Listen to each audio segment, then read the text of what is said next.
दरम्यान त्यांच्या विचारांना लागली वाळवी म्हणून इकडे आले साळवी असं म्हणत एकनाथ शिंदेंनी उद्धव ठाकरेंवर टीकेचे बाण सोडलेत।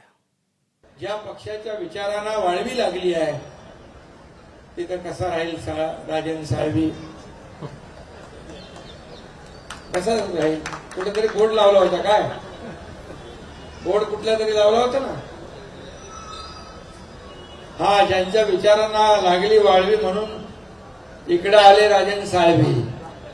किती शिव्या शाप ना तुम्ही। माझी लाईन कापण्यापेक्षा तुमची लाईन वाढवा ना, तुमची लाईन वाढवा, काम करा, लोकांमध्ये जा आणि लोकांमध्ये जा। परंतु घरी बसलेल्या लोकांना लोक स्वीकारत नाही, हे विधानसभेच्या निवडणुकीने दाखवून दिले। आणि हा एकनाथ शिंदे ज्या खड़ा रहता वैसे लाईन शुरू हो जाती है आणि ती जनसेवेची लाईन असते, कामाची असते, लोकांच्या सेवेची लाईन असते, हे मी या ठिकाणी सांगू इच्छितो। गेला तो कचरा आणि राहील तो। आणि म्हणून मी एक सांगतो, शोले मधला एक डायलॉग होता, मैं अंग्रेज जमाने का जेलर हूं असा असरानी म्हणायचा। आधे इधर जाओ आधे उधर जाओ, बाकी मेरे पीछे आओ। पीछे बघितलं तर कुछ नहीं है।